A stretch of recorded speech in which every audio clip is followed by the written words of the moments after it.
Welcome, Pewter Report readers, viewers, and listeners to a brand new edition of the Pewter Report podcast, Energized by Celsius. It is a Monday edition of the show and a very special one because it is the beginning of legal tampering in free agency. It's a free agency frenzy, as a lot of people like to say. A lot of rumors with the Buccaneers, a lot of realities now after one superstar signing in Jamel Dean, which we will get all the way into on today's show. I'm your host, Matt Matera. Joined with me are two co-hosts today that I'm very excited to chat with.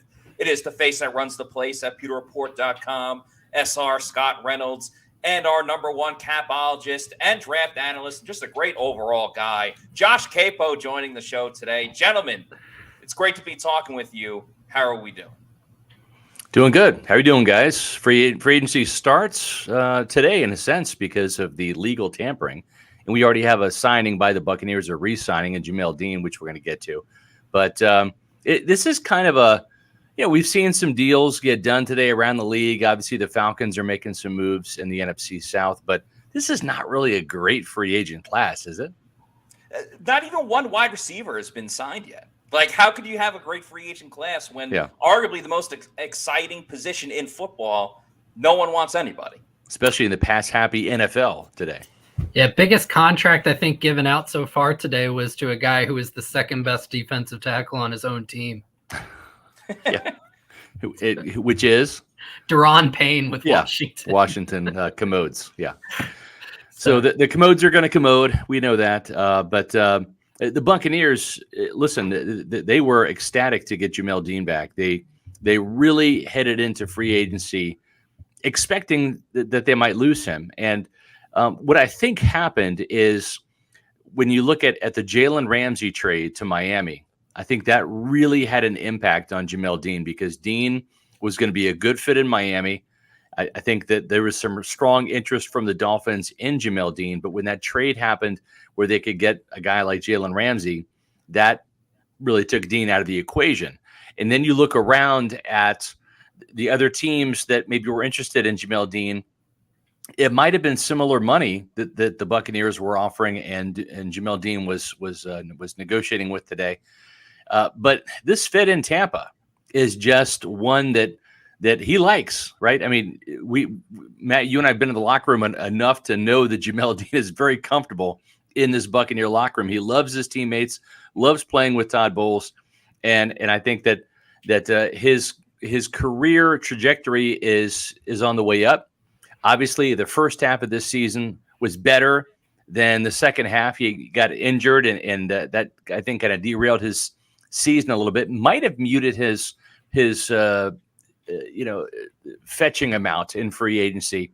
If he had finished the season as well as he'd started it, he might be on a different team by now. But I think there was enough concerns about Jamel Dean, the lack of interceptions, right? That's something that probably kept the number down to the $13 million mark. And what it does is it still leaves Carlton Davis as the highest paid corner in the Buccaneers. And that was from a deal last year, Josh. Yeah. Carlton got a bit more. And, I was talking to a guy who does a contract analysis on a national level earlier today, and we were talking about the cornerback market overall. And Scott, this time last year, we thought Carlton Davis was going to get more than what he ended up getting. So that's 2 years in a row. And this may be something where Jason Licht and Mike Greenberg may be playing a little bit of chess over everyone else's checkers.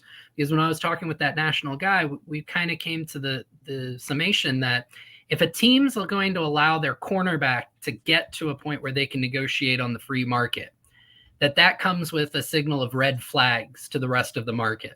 Yeah. And cornerback is a naturally volatile position year over year. Play just, It goes up and down. It's very difficult to play at a constantly high level at that position. And so in doing that, it's preventing corners who hit the free market from getting the big top end deals. The really market setting deals are coming in the form of extensions, teams that don't want to lose their top guys because they know how good they are. So the Bucs may be allowing their top corners to kind of get to free agency with that red flag that maybe they won't be as consistent as everyone thinks they will. diminishes their market and allows the Bucs to come back in, swoop them up at lower cost than everyone expected. Because this is 2 years in a row that we've expected a Bucs cornerback to get significantly more than what he did. Yeah, that's a really nice observation, Josh. For those that may not know the numbers, Dean is signing a 4-year, $52 million deal, and 26 of that is guaranteed. And Scott, you mentioned before, like just seeing Jamel Dean firsthand. I haven't been doing this as long as you, and so I'm finally getting to the point where I'm seeing guys drafted, getting the contract, or seeing the culmination of their career. And when you talk about guys that have matured or have found that comfort level, not in terms of like, okay, I made it, I'm good to go, but just like understanding who they are as a person and how they fit in as a teammate. Jamel Dean is one of the first guys that really stands out. Like, I remember him doing his introductory press conference over the phone, and he would stop mid-sentence, and I don't blame him. He's a rookie, he just got drafted, he's probably really nervous, and now he's one of the most fun guys on the team. He's got the saying, "Don't make a scene, it's just Dean." He gets along with the players. He was just on that Bucs fan cruise. So good for him. Great for the Bucs. You bring back the dynamic duo of Carlton Davis and Jamel Dean. The next step, get your hands on the football. These are two talented cornerbacks, but the turnovers need to come. That's the last piece of the puzzle. Yeah, and when you have Jamel Dean getting 2 interceptions in the same game in week 2, it looked like it was off to the races for Jamel Dean in terms of not only leading this team in interceptions, but also having a career year. And it didn't quite materialize that way. And maybe the Buccaneers are the benefit because his cap number is going to be a lot less than maybe what he and the team and others around the league were expecting. Let's go to our big board. And this is just kind of like my evaluations in terms of the players here. They're free agents, top 10 free agents. You guys might disagree with some of the names or the orders, but I think Lavonte David, just because he is the steadiest player on this defense, and we've seen what life without Lavonte David looks like. He played in every game last year, but the year before, down the stretch, even Devin White struggled with that linebacker position. And right now, Josh, we've had one kind of outlier deal at the linebacker position, but we've seen a lot of kind of softer deals, right, in terms of what David Long got, of what Jermaine Pratt got. Just kind of talk us through what the market might be for Lavonte David. It only takes one team to love you, but it's interesting that, and correct me if I'm wrong, but David Long went to the Dolphins, right? Yep. Yeah, and for 2 years, so, $11 million, I think, was the deal for him. That's kind of a light deal for an off-the-ball linebacker, and Miami was supposed to be one of those destinations that would have some appeal to Lavonte because they're kind of loading up for bear in this free agent market, trying to make a push in the AFC, the crowded AFC for the Super Bowl. And with Lavonte still living in Miami in the offseason and being from that area and staying in the state of Florida where there's no state income tax, the Dolphins were supposed to be a potential suitor and likely competition for the Buccaneers, but it looks like that might not be the case now. Yeah, as far as linebackers go, they're kind of flying off the board right now, which bodes well for Lavonte coming back to Tampa Bay because there are only so many holes across the league and they're all getting filled up. The one that came across early today that was the outlier you had mentioned was Tremaine Edmonds signing with the Chicago Bears for 4 years and $72 million. So that was the $18 million AAV. And I think I sent it to everyone in the group chat and I was like, Lavonte's going for a bunch if this guy got $18 million a year. Yeah. But since then, you've seen a lot of guys, Scott, you just mentioned David Long signing for less than what I think most people projected. TJ Edwards only getting a little over $6 million a year to also go to the Bears. Quincy Williams got three years and $18 million. Alex Anzalone got 3 years and $18 million, which surprised me that he got more than David Long. And it's kind of put the linebacker market into a huge flux because you don't really know where anybody's going. I think the one that just broke most recently today was Singleton. Bobby Okereke going to the New York Giants for 4 years, $40 million, which is right around where most analysts, I think, had him pegged. So I think that most of these deals bode well for the Bucs getting Lavonte back on a bit more of a team-friendly number. I think 10 million's kind of been that crossing figure that we keep talking about in terms of will he go for more or less than that. I've been on the high side Scott, I know you've thought that he could go a little bit lower. Obviously, for fans and for the team, they want it to be underneath that $10 million mark. Yeah, I think 9 million would be an ideal number for Levante. I think it's fair market value, especially in this market right here, given his age and his importance to the team. 10, if there was another team in the mix and there was some hardball, I wouldn't mind paying 10, but I think 10 would be, for me, kind of like that line in the sand. And it looks like they may get him, like Jamel Dean, they might get him back at a much more friendly deal than maybe they were expecting. We just saw another linebacker, Alex Singleton. Matt, you mentioned that Denver re-signing him to a 3-year, $18 million deal, putting $9 million worth of guaranteed money. So it's an average of $6 million. So a lot of linebackers on this market, not a lot of holes now with all these linebackers getting signed, and it does bode well for the Buccaneers bringing back Levante David. Now, we do have Jamel Dean, being signed here. Let me just go through my reasoning, and I want to kind of get your thoughts on the board here. Obviously, Jamel Dean, number 2, he's already off the board. Logan Ryan, just because I think that he could come back with a very cheap price tag, and I like what he did on the field from 2 avenues when healthy.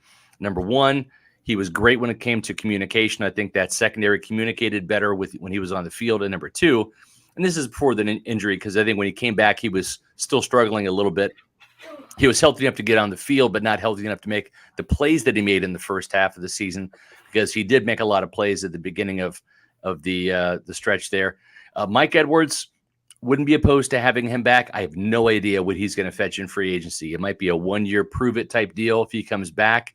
I think he's a good fit for this secondary. I wouldn't mind the Bucs drafting a safety to compete with him. Keanu Neal, I don't expect all 3 of these safeties to come back, but I think 2 out of the 3 would be okay. And Neal fits an interesting role because he's not the kind of safety you want going down the field in coverage, but within the box, I think he can do a lot as a blitzer, almost as a quasi money backer, right? That type of specialty role there. Again, not a starter, but more of a chess piece. Will Golston, just because you're losing Raheem Nunez-Roches, and I'm sentimental to Will Golston. I could see the team look at his age, look at what his salary would be, and say we want to get younger and maybe say goodbye to Will Golston. I could see that, but I think Will still has some value as a mentor in that room, if not just as a wave defensive lineman. Carl Nassib, I have him over Anthony Nelson just because I think he can come back cheaper on a 1-year deal. I like the juice that he brings when you're losing a juice guy like Raheem Nunez-Roches that gets it going on the practice field and not just on the sidelines on game day. Nassib, I think, is a good number 4 outside linebacker. I think this team would want to draft the number 3 outside linebacker. Nelson, wouldn't be opposed to having him back, but I'm kind of in the same school of thought with you, Josh. Okay, the sack production was great. The pass rush win rate wasn't that great. I think he is a younger version of Nassib, but I think Nassib comes cheaper and has more experience. Akeem Hicks, if he comes back dirt cheap, this is not a great defensive line draft, and nor is it deep in free agency. You're seeing a lot of the top shelf guys get the big money. If he comes back super cheap, I wouldn't mind him as a rotational guy just because I like what he can do next to Vita Vea when healthy. And then Sean Murphy-Bunting. We'll see what happens right now with Dean coming back and Zion McCollum in the hopper. This is a deep cornerback draft. I'm not saying you have to have Sean Murphy-Bunting back, but if he signs a 1-year prove-it deal to come in and mix it up in camp and provide some competition, he might not make the final 53, but I wouldn't mind having him back on a 1-year look-see. Matt and Josh, what are your thoughts? Matt, let's go to you first. Do you like the order? Am I missing any names that you think should be on here? What are your thoughts? No, I don't think you're missing any names. I would probably shuffle the deck a little bit. I would probably bump Carl Nassib a little bit up more. I do agree with Logan Ryan as number 3, and I think it's as simple as early in the season, that Saints game, that Packers game, who was making the clutch splash plays? It was Logan Ryan. Jamel Dean played a part as well, and so did Mike Edwards. But it was consistently, it was Logan Ryan. And then he broke his foot, and he was out for a month. And all of a sudden, the turnovers vanished. They were gone. Yeah. So obviously, Logan Ryan was a huge part of that. Mike Edwards, I'm with you. I don't know what his market is. how teams are really pursuing him. He hasn't necessarily been cryptic like Evan White was in social media, but he tweeted something last week about don't take it personally. Does that mean he's leaving? Does that mean he's turning the Bucs down? Then 3 hours ago, he tweeted, I need that 7. What does that mean? Is he taking Leonard Fournette's number because he knows Leonard Fournette is no longer going to be with the team? I don't know. So I'm fine with Edwards coming back. I'm also kind of a proponent, and this goes with Sean Murphy-Bunting, who I agree should be last on the list, along with defensive tackles. I'm ready just to wipe the slate clean. Like Will Golston, he's getting up there in age. There's definitely value to him being a mentor, especially with Nacho not being there.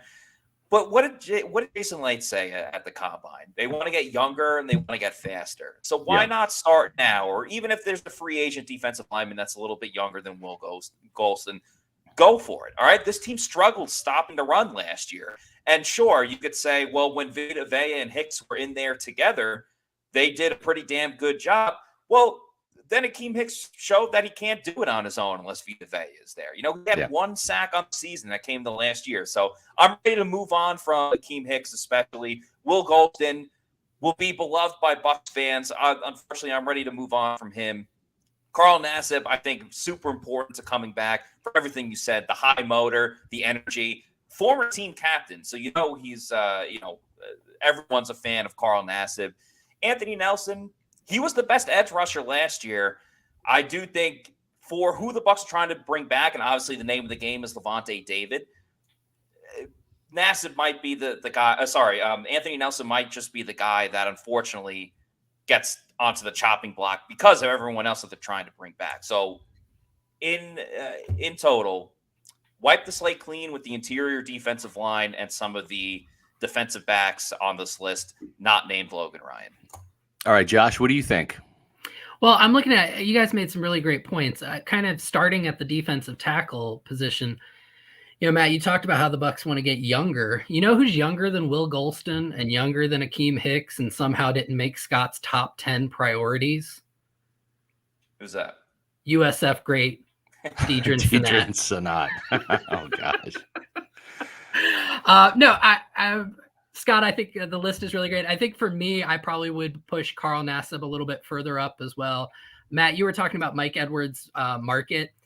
Looking at the safeties who have already signed, Sean Gibson for the 49ers, he re-signed with them for 1 year, $2.9 million. Marcus Epps signed with the Raiders for 2 years, $12 million. So that's a $6 million AAV. Mike Edwards is kind of along those lines in terms of talent, although those two are more box safeties, whereas Edwards is a little bit more of a deep safety. So I think his market's going to be somewhere between $3 and $4 million a year on a fairly short deal, 1 to 2 years. I would probably drop Anthony Nelson a little bit further down. I know you had him pretty far down, Scott, but I've been pretty vocal in terms of thinking that he's a fairly decent floor player, but doesn't provide a ton of upside.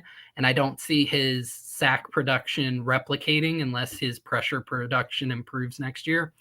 And I think Akeem Hicks, I would be a little bit more aggressive on him because the Bucs defense did improve whenever he was on the field last year. And when you look at the other options for defensive tackle, the defensive tackle market is blowing up. It's doing the exact opposite of what cornerbacks is doing, right? You just saw 2 huge deals. Daron Payne got $90 million over 4 years. And who was it that got $80 million with the 49ers? Javon Hargrave got $80 million.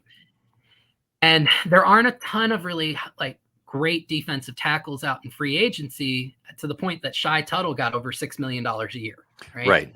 So, see, and that's kind of my point is even some of the lesser kind of wave defensive linemen, not your full on starters, and maybe Shai Tuttle is going to be a starter now with that money, but it just seems to me that the Bucs, remember, they're looking for value, right? They're looking for bargains, and I think having Will Golston come back with a pay cut for $2.5 million, that would be a value, right? As opposed to a guy like Shai Tuttle, where is the production going to be more? Yeah, perhaps. Is it going to be significantly more? Yeah, maybe, but I'm not sure.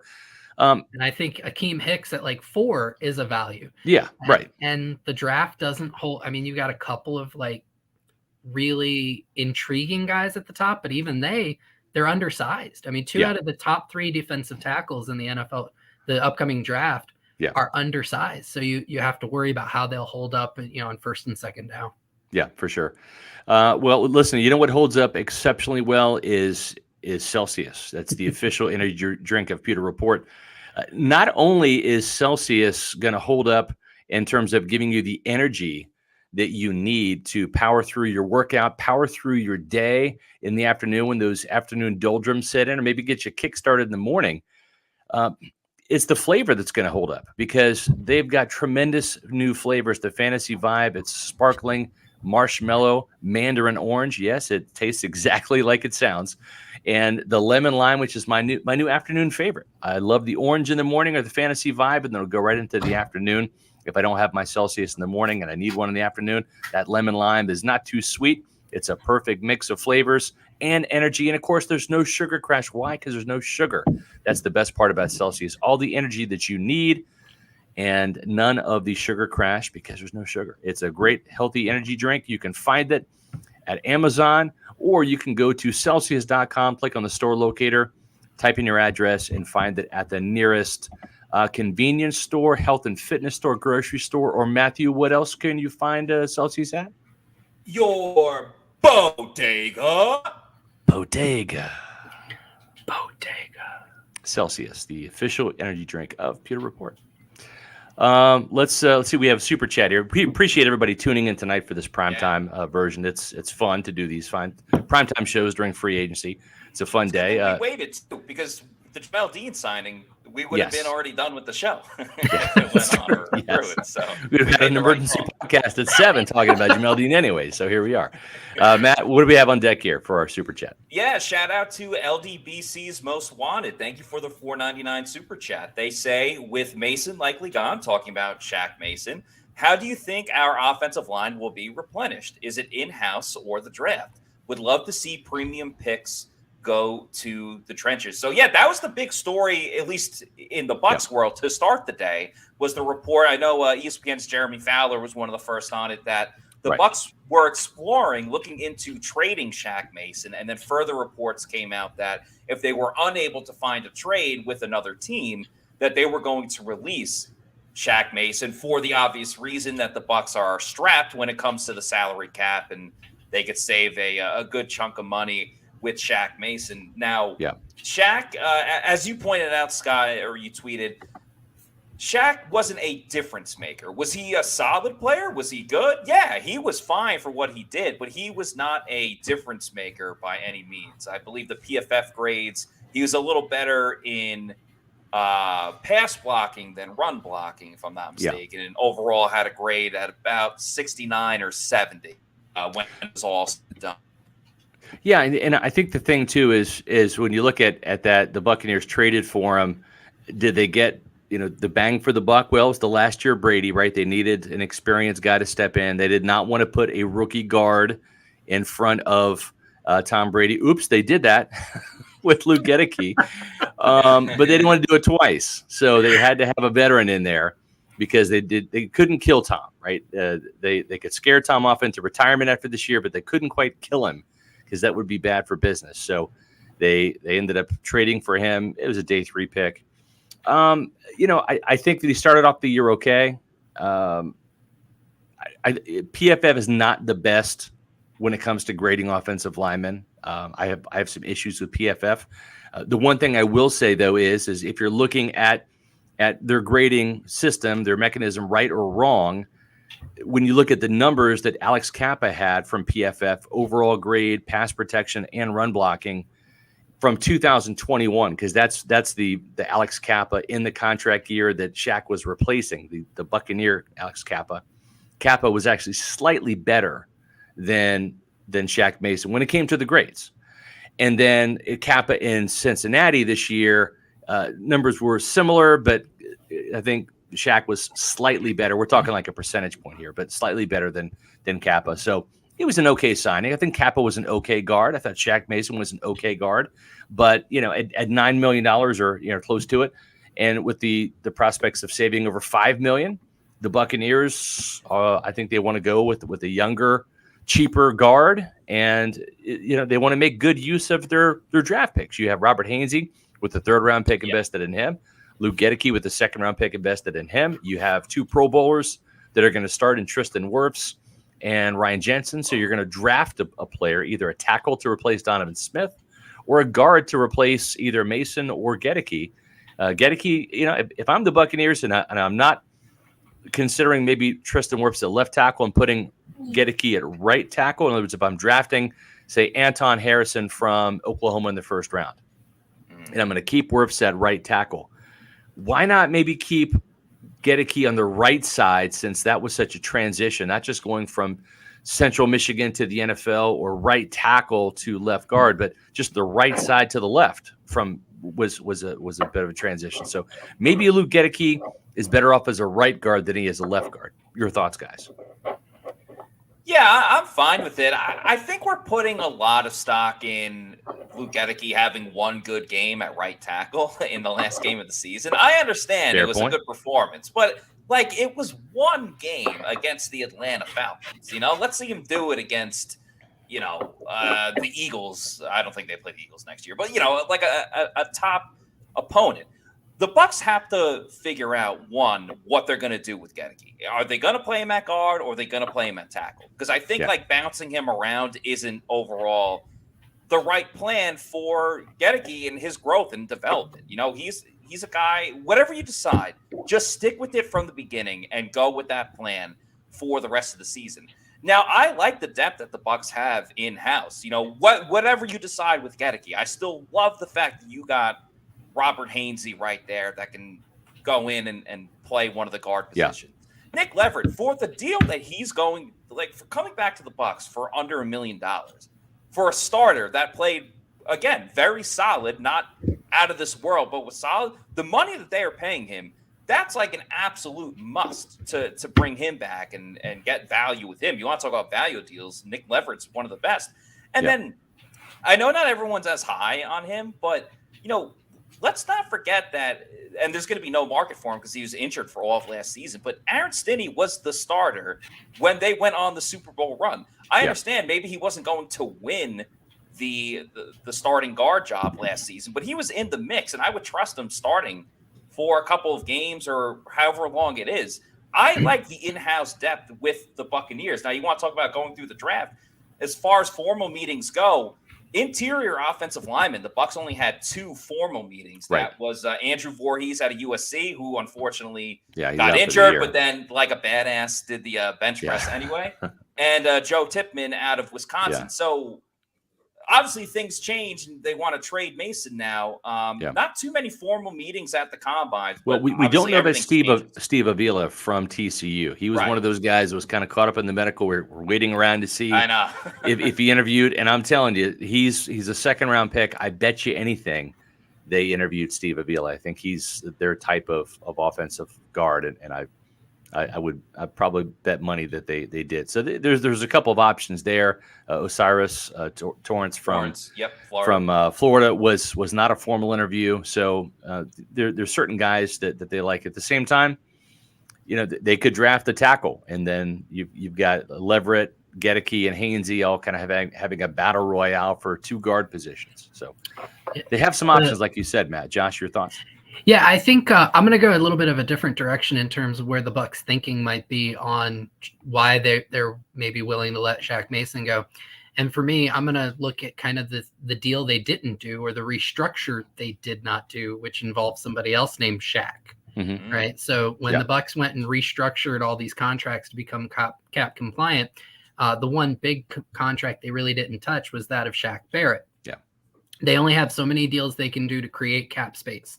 And so if it comes between letting Shaq Mason go, who's in the last year of his deal, they probably weren't going to necessarily extend him, or restructuring Shaq Barrett's contract to make it much more difficult for them to potentially shed it next year. I think that they've decided the opportunity cost of letting Mason go, creating a clear path to playing time for guys like Nick Leverett, Luke Gedeke, and Robert Hainsey.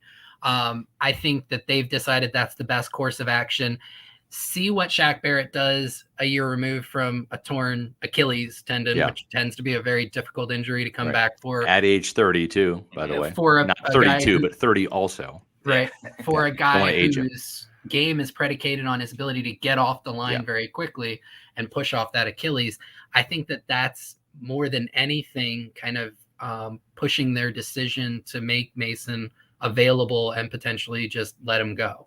So that was the one thing that really kind of stood out to me is this becomes a really big year for Shaq Barrett and potentially his last year in Tampa Bay. Yeah, well, I think the way the board's setting up right now, right? If you're Todd Bowles and you have both of your starting corners back, you've got a young cornerback in the hopper and Zion McCollum. We know they're going to draft another cornerback, at least an outside cornerback, as well as either a safety like Brian Branch who can play in the slot, or Jartavius Martin, otherwise known as Quan Martin from Illinois, that can also play in the slot. Or they're going to find more of a pure cornerback, someone like Sean Murphy-Bunting, who can do both, play inside and out. So there are a couple options there. I would look for the Buccaneers to draft a couple of corners, certainly given the fact that this year's draft is deep at the position, especially with a lot of good cornerbacks on that kind of that sweet spot, rounds 2 through 4, where Jason Licht has liked to draft corners in years past. It does take cornerback off the market, I think, in round 1. I think that would just be a luxury pick. There's if Christian Gonzalez were to somehow fall to the Bucs at number 19, you have to consider it just based on the talent. But I think that this helps the Bucs draft plan in that it takes one position off the board in the first round as a team need. Right now, you're looking at offensive tackle, maybe an edge rusher in that first round, just like when the Buccaneers committed to Russell Gage. It kind of takes wide receiver off the board in the first round. You do have Mike Evans in the final year of his contract. That's fair to say. And Russell Gage certainly is guaranteed for this year, but not for next year. But at least they have 3 veteran wide receivers. You've got Devin Tompkins in the hopper. This is not a great wide receiver draft. It's not deep. It's not talented. But you can get a day 3 developmental wide receiver, maybe some guys with size to kind of complement Kalen Geiger and Devin Tompkins on the roster already, right? Right. And that's up running back, Bijan Robinson. Yeah. And it wouldn't make sense either to – you talk about value, and the Bucs got to get a lot of home runs in this draft. Yeah. To have your first round pick as a guy that's going to be what, 4th string at wide receiver, it doesn't make sense for the team. Right. And now same with cornerback. Still keeps getting a safety on the board because the Bucs still need a nickel cornerback that will play a majority of the time. Also want to give a quick shout out to Bucs Spaceman for the $2 super chat. Yeah, thank you. Saying free agency was depressing. It's not as star-studded as it has been in previous years, but just you wait. You got the Rodgers news. Maybe DeAndre Hopkins will get traded, but things are going pretty well for the Bucs so far. Exactly. I do want to kind of hit on that. I do want to hit on that. We're kind of breaking a little bit of protocol here by doing a show at 7:00 on a Monday. Usually Monday is reserved for 4:00, and it's reserved for roll call at 4:20. So 4:20 came and went hours ago. The folks want roll call, Matt, during prime time. I can feel it. I know Richard wants it. Let's give him roll call right now. I'll go on a rant. Maybe Josh, if you want to chime in, you're welcome to. But Matt, what do you say we do this thing? Let's do it. Roll call, baby.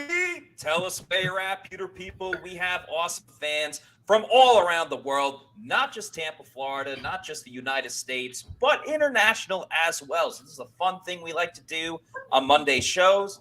One of us will go on a bit of a rant or a diatribe. Today, that will be Scott featuring Josh Capo. And while they're talking, put your location up in the comments, and we will put it on the screen as Scott and Josh are talking. So let's get roll call started. All right. Josh, let's talk about Russell Gage here. This is a guy you and I have kind of gone back and forth with here in the group chat. And you know what? I think this is a great compromise, right? Because I did not see the value in keeping Russell Gage. He's not worth $10 million.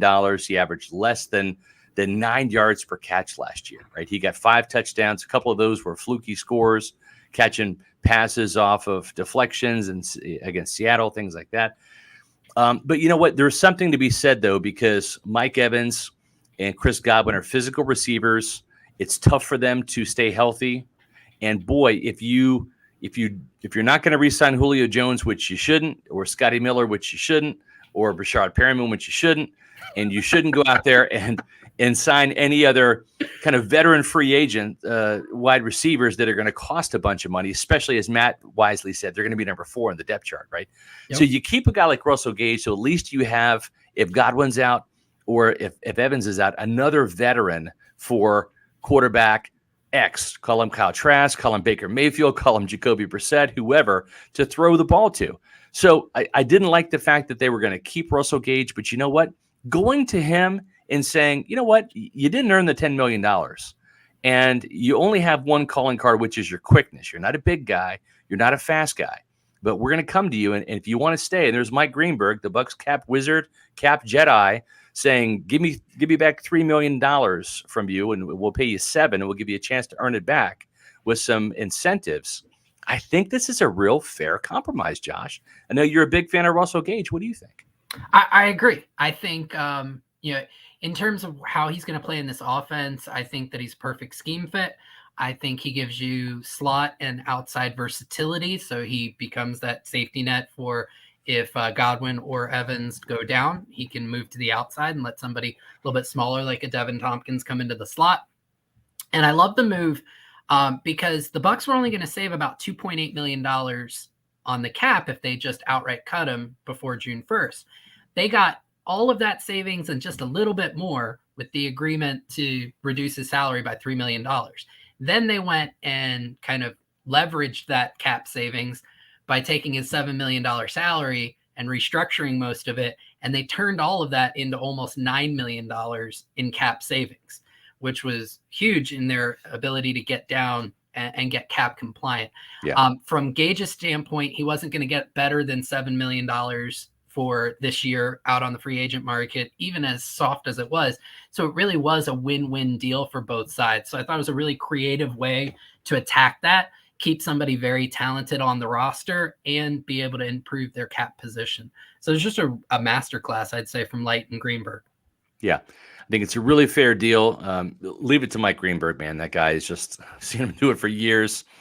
He's the best in the business when it comes to finding a way to make things work, whether it's re-signing your Super Bowl team or having to navigate some real tough cap challenges like the Bucs are in this year. But you know what? I think this is the year they're going to do some things to kind of bite the bullet and really reload quickly.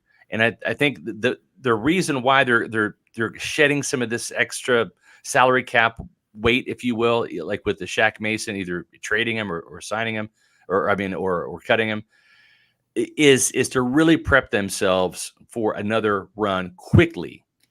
And that leads me to our next question here is what I've heard today is the Buccaneers have had some discussions with both the agents for Baker Mayfield and Jacoby Brissett, names we've been mentioning at Pewter Report since February, much to the chagrin of Buccaneer fans that didn't want to hear it. Buc fans, I wrote one for you today, Lamar Jackson. I put it out there. Yeah. It's not going to happen, but I put it out there just for you guys. Right. But whether it's Bailey, myself, you guys, Sly's even written about Baker Mayfield and Jacoby Brissett. Those were the two names that we had heard dating back to January when this team was still in the playoff picture. And Tom Brady was still the quarterback. If Brady was going to be gone, these were going to be the type of players that we're going to go after. Guys with experience that could come in, challenge Kyle Trask for the job and come on the cheap. And I think right now we're seeing Sam Darnold going to San Francisco. That was a potential landing spot for Baker Mayfield. So that helps the Buccaneers cause out Jacoby Brissett. I don't think there's going to be much of a market for him. It's going to be a secondary market after all the quarterbacks. And Jimmy Garoppolo signed with the Raiders, or is going to sign with Raiders. So these are the quarterbacks Baker and Brissett, and we can kind of spend some time dissecting them real quick. My 2 cents on each one is Brissett is going to be that kind of mentor guy that can come in and shepherd Kyle Trask, and maybe he wins the job early on. If Trask doesn't, when Trask is ready, maybe later in the season, you kind of hand the baton. That's something that happened last year in Cleveland, obviously, with Deshaun Watson, who was suspended. So Brissett, conservative, not going to throw a lot of interceptions, not going to make some mistakes. Probably a guy that Todd Bowles might like at quarterback because he feels safe with Jacoby Brissett. And Brissett beat him. Yeah. And that might say something, recency bias, right? Beat him with that 4th and goal touchdown pass to put it in overtime. David Njoku catching the ball over Devin White. When it comes to Baker Mayfield, what are you getting? You're getting more of a mercurial personality. You're getting attention. You're getting spotlight. You're probably getting an extra nationally televised game. This might be more of appeal to the Glazers than it is to Todd Bowles. They don't want to go back to irrelevancy at the quarterback position. The upside is certainly so much higher with Baker Mayfield if, capital IF, if this Dave Canales system works where it's quarterback friendly. And I'm not saying Baker Mayfield becomes the next Geno Smith, comeback player of the year and a Pro Bowler, but I think he probably has a better chance at that than Jacoby Brissett does in this offense, just because of the talent and the upside. He was the number 1 overall pick a couple years ago. So is Baker Mayfield going to be the best kind of mentor to Kyle Trask, be a study buddy and help learn the offense together? I don't know. I think he's kind of cocky and competitive, and I think he might be a little bit more, one for all and all for me. But I don't know. That's my take. I would be fine with either one of these quarterbacks because I understand their reasoning for each. Josh, let's start with you. What do you think about Baker and Jacoby? I prefer Jacoby because I like the potential outcomes to be a little bit more stable, right? Yeah. Just like you said, with Brissett, the floor is probably higher, the ceiling's lower, and you know what you're getting. However, with Baker, you do absolutely have more upside. And the good news with either one of these is the Canales system bodes well for their skill sets and should maximize their talents wherever their range of outcomes is. It's going to be on the higher end under this system.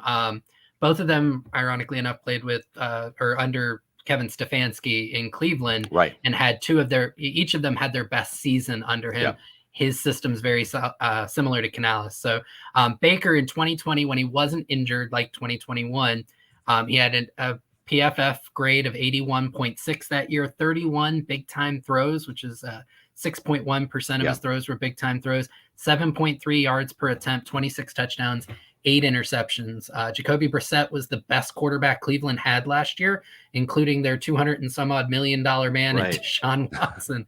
So between the two, I think either one you're going to get the most out of them under a Canales system. My preference is for Brissett just because you can expect a little bit. You can get what you're going to expect more often than not. Yeah. You know what I think when I hear of Jacoby Brissett? Boring. Boring. He is bubble wrap. I understand you want to take care of the football, but he is boring. Bubble wrap is fun when you pop it, though. It's fun. Yeah. Yeah, that part's fun. That part's fun when you have downtime where Brissett's going to be on the bench because they go 3 and out and not able to push the ball down the field. I understand securing the football, but Baker Mayfield brings pizzazz. He's going to push the ball down the field. Will there be some turnovers? Yeah, but you know what? I can live with that for the opportunity to make plays down the field. Let's remember, Baker Mayfield, I don't think he was like the number one reason why the Browns made the playoffs, but he's been the starting quarterback of a playoff team that went into Pittsburgh and absolutely smoked the Steelers, got to the second round, and gave the Kansas City Chiefs a good run for their money. Now, granted, they had a lot of talent around them, but you know what? That's what Tampa Bay's going for. They got a talented defense. They just got Jamel Dean back. Mike Evans, Chris Godwin, Rashad White. We could talk about them until the cows come home. I think Baker at least gives you an opportunity to put points up on the board and not just be this bubble wrap type of team, being like, please, can we move the ball down the field a little bit? I don't want this boring type of offense. Like, that's not what Dave Canales came here for. All right. Dave Canales came here to change everything on the offense because the offense was a mess last year. So let Baker come in and let him dish the rock to Mike Evans and Chris Godwin. And to your last point about, let Jacoby Brissett, he'll start it, and then Kyle Trask can take over. Well, if Kyle Trask is taking over halfway through the season, that means the Bucs were losing early on. Because if they're winning with Jacoby Brissett, they would stay with him. We would make quarterback change outside of injury is because you're not getting the job done. So I don't want Jacoby Brissett in Tampa. I want someone that's going to push the ball down the field. I think Kyle Trask is somewhere in between Baker Mayfield and Jacoby Brissett. So you know what? Why not bring all of them to Tampa? Well, hold on. I'm going to say this. Tom wants Mayfield over Brisket. He wants Mayfield over Brisket. So it's an easy. Trust me, I've written about Jacoby Brissett enough. I've put a K in there too. I mean, I love brisket. I had brisket tonight for dinner. So that's a common mistake. And I'm going to let you get away with it. If Baker comes to Tampa, can he be Baker, like Bayker for Tampa? I think so. Yeah. So 2 things, Matt, I'll give you in terms of points for Baker. Number 1, that Thursday night game when he went over to LA, that is one of the most amazing performances I've ever seen on a football field when given the context of what he had to do in 48 hours. I'll give you that. It was absolutely phenomenal. The other, I will not hate a Baker signing simply for the Geico commercials.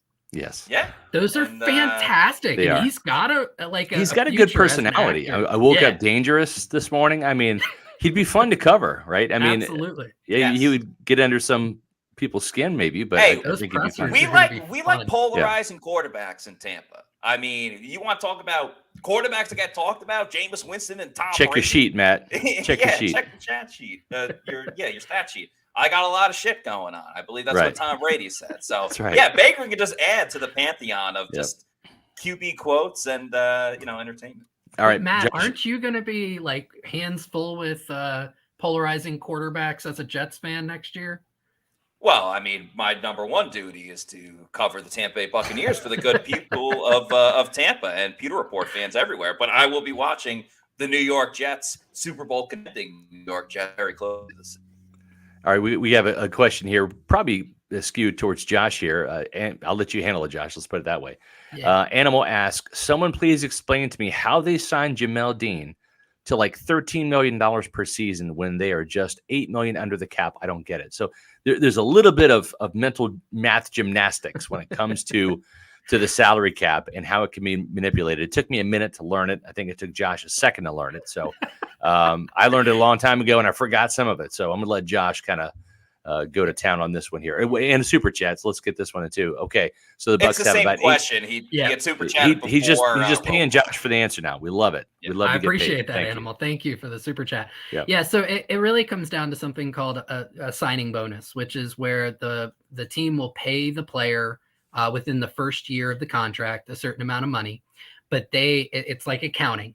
What they do is they kind of depreciate that money over the life of the deal. So assuming it was a 4-year deal, $13 million, they probably gave him about a $16 million signing bonus. So they take that $16 million, they give it to him up front, but then they take that $16 million, they divide it over the 4 years of the contract. So that $16 million gets prorated over each year. So $4 million in year 1, $4 million in year 2, so on and so forth. Then they can give him, I think I pegged it for like $3 million in year 1 in base salary. So for this year, they're only going to have to pay him around account for about $7 million on the salary cap. Then the following year, they're going to pay him more. So it'll probably be somewhere around $9 million in base salary plus the $4 million signing bonus. So there's $13 million accounted in 2024. Yeah. The following 2 years, it'll be even more. Yeah. So that's how they do it. They progressively increase the salary. So the first couple years, the salary cap hit is smaller, and they prorate that signing bonus out over the life of the contract. Right. And there's 2 things that kind of help too, right? Number 1, the salary cap goes up each year. So every team gets a little bit of a bump. So you're kind of accounting for that, right? And then the second thing is, and we've seen this now with a couple of these extensions, and you don't have to go into great detail, but just touch on 1 or 2 of these. When you have, let's say Jamel Dean's playing at a Pro Bowl level, 2 years from now, right? And let's say he's on the books, including his base salary and the proration of the cap. Let's say he's at about 13 million or so, right, or 14 or 15, something like that. When you have that bigger number there, it allows you to go in and extend that contract and then drop that big number when you need it to, right? We saw that happen a couple of times here over this past weekend to get the Bucs cap compliant, right, Josh? Right. Yeah. You would basically take the money that's owed in that year and you're going to stretch it over the new years of the extension. So it lowers, again, it basically creates a new deal where your first couple years are smaller cap hits and pushes more of that money into the future. So it's an accounting trick that allows teams, and it's not just the Bucs. Every team does this. It allows them to be able to afford a player now and then spread out how much they have to pay them or spread out the larger payments into the future under those larger salary caps that they get to work with. Yeah. Well, that's good stuff. That's a lot of numbers to kind of roll through there. And, I was not good in math or even Plant City math, as Matt likes to say. The numbers that I like, though, especially when it comes to March Madness, are the numbers I get at MyBookie, right? That's the kind of numbers. I want to bet on some college basketball. Boy, this is the place to do it. Why? Because it's March Madness at MyBookie. And it's officially begun. We've got the brackets out. The games start later this week. My Kansas State Wildcats play on Friday at 9:40 against Montana State. Looking forward to that. It's time for you to shoot your shot and score big with the nonstop action at MyBookie. Whether you're filling out multiple brackets, betting on the eventual national championship winner, or simply looking for player and game props, MyBookie has got you covered.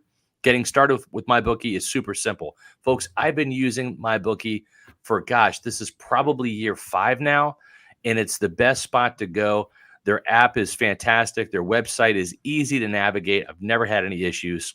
Visit MyBookie on the web. Make your first deposit. Use the promo code Pewter to claim that exclusive deposit bonus. That's promo code Pewter to claim some extra money on top of your initial deposit. With hundreds of thousands in prizes for March Madness and their weekly blackjack tournaments, you can turn your game day into payday with MyBookie. Bet anything, anytime, anywhere with MyBookie. Gentlemen, it is still MyBookie season, even though football season's over. I mean, they've got all sorts of things you can bet on. Those UFC fights, college basketball with March Madness, NBA, NHL. For the big sports fans, not only do you have March Madness coming up, but there's a UFC fight on Saturday, and it's somewhere international. So the fights start at like noon on Saturday. So you can just watch college basketball and UFC fights, gamble on all that. You can bet on golf, basketball, hockey, a ton of different sports. So go to mybookie.ag. Do a futures bet. Bucs to reach the Super Bowl, Jets to reach the Super Bowl, and we all win. Matthew with the $5 super chat. Speaking of gambling, says, I'll give you the 5-to-1 odds that Gage, Evans, and Godwin are not healthy all year. Even 2 of the 3. Don't sign Baker, Heineke, cheaper, and good number 2. I don't totally get that second part because that's kind of like the only options that they really have. But yeah, injury histories obviously have been a real thorn in the side of Bucs wide receivers over the past couple seasons. Godwin, I totally understand. I mean, he's missed time in each of the last 3 seasons, I think. Mike Evans will have a hamstring injury in training camp. Yeah, but he'll typically through it, right? Yeah. So, he's fine. It's just like it's the yearly Mike Evans. Right. And he'll have 2 or 3 games where he'll take a hit and it looks like, oh my gosh, he's going to be out for the rest of the year. 2 drives later, he's back on the field. I think the Russell Gage one is the one that we really need to dispel some myths about. Russell Gage got hurt at the beginning of this year and had to battle through that hamstring injury all year. Yeah. But for his career, that's the only injury he's really had of any significance. He played in every single game, I think it was, after becoming a starter for Atlanta. Yeah. He is not an injury-prone player at this point. Well, and you know what? It's interesting because that's what kind of irked the Bucs. This was the first time he's been injured. Right. And behind the scenes, they were not thrilled with how he handled that injury. They felt like he could have gotten healthier a lot sooner than he did. And so I think there's been some forgiveness, right? But there was a point in the season where that was really an issue with this team, was they didn't like how he was handling the recovery. Because, Matt, he originally injured that hamstring the first day of the joint practices with the Dolphins. Yep. And the thing is, prior to that, the first week of training camp, he was the best receiver on the field. I mean, he was getting open. He was getting most targets because he was open. He looked like a phenomenal signing. You're like, wow, this guy's number 3. And they signed Julio Jones as well. Holy smokes. Well, it just didn't turn out to be the season that he envisioned because that quickness, which is his calling card, was robbed with that hamstring injury. He tried to battle through it, right? He had to play in that Packers game because Mike Evans was suspended. He was the only guy. Yep. He was the only guy. Yeah. And Chris Godwin was injured as well. Yeah. I'm ready to turn the page with Russell Gage just in terms of I don't want to keep harping on the struggles that he had last year. Yeah. It was a bad year. Different times for him, obviously, coming to a new team, finding his role. I don't think he's totally found it yet, but that's what training camp will be for this year. Just let's get a fully healthy Russell Gage, and then let's go back to the drawing board of was this worth it? Was this a good free agent signing? Because I understand you want results right away. That's not always the case with every single person. Let's just not shut the door just yet on Russell Gage. I'm with you, Josh. Let's give this guy a chance. And what's interesting is like Scott and I have gone back and forth on Russell Gage. I think internally in the Bucs front office, there are those conversations too, because I've heard privately that there are some in the front office who think he's going to have a big year this year. Yeah. And I know that not everyone in the front office necessarily thinks that. So it's very interesting. And we've got that with the fans too. So it's all throughout Bucs fandom and Bucs world where he's a very polarizing figure at this point. Yeah. And at the same time, though, given the free agent class, which is down at the position, given the position overall in the draft, there's not very many elite wide receivers in this draft at all, maybe a couple. And again, we've already talked about it. It's not worth picking a wide receiver in the first round to come in and be, even if you beat out Russell Gage, you're the number 3 wide receiver. That's not good value for your first round pick, especially this team's going to have a lot of needs. Well, it's interesting. I think that the quarterback position is going to have to settle. That domino's got to fall for the Buccaneers in the next 24 to 48 hours. I think a lot of fans, and I think the team and the coaches, they'd love to know who is going to be competing with Kyle Trask. You agree, gentlemen? Yeah, I do. And just to talk real quick about Baker again, and you could throw Brissett in there as well. Obviously, the Bucs have to convince them to come to Tampa, but you look around the rest of the league, and it's like, why not go to Tampa? I mean, in terms of if you want to be a starting quarterback, outside of like Tennessee, and they're getting rid of everybody left and right, outside of Tennessee, there's not too many other options where you have an opportunity to come in and compete to be a starter. Tampa Bay sounds like a great destination. All the offensive weapons, sure, they struggled last year as a team, but I mean, Tampa's a great landing spot for someone at the point of their careers for both Baker Mayfield and Jacoby Brissett. You can't ask for a better situation. I mean, you could, but it's a pretty nice situation. Right.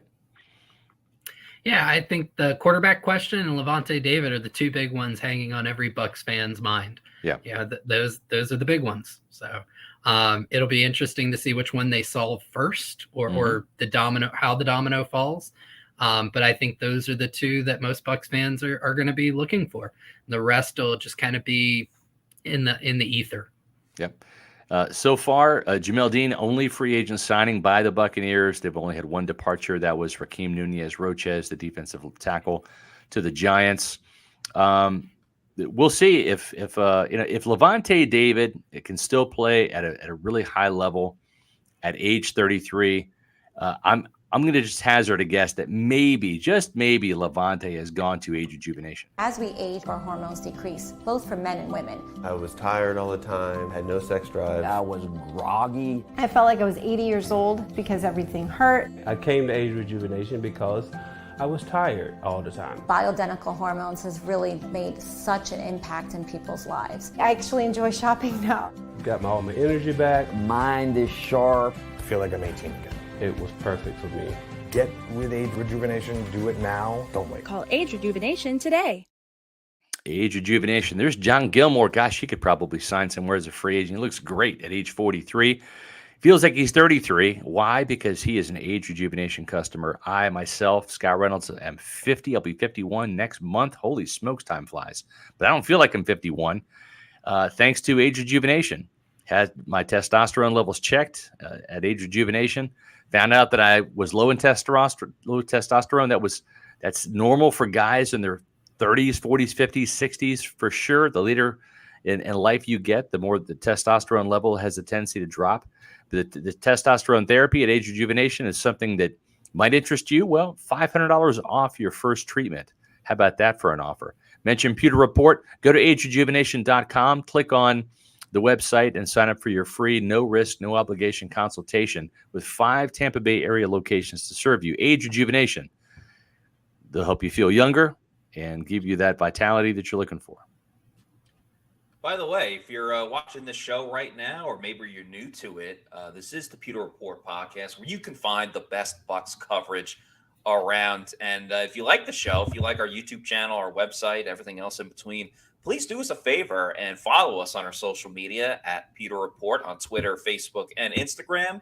And please like and subscribe our YouTube channel at Pewter Report TV. We had a lot of great combine coverage. We obviously continue that coverage all year round. We'll have some great clips about free agency coming up, who the Bucs have signed, who they're still targeting, what's going to go on at quarterback. So a lot of great information to consume both on our website and on our YouTube channel. And some even better news.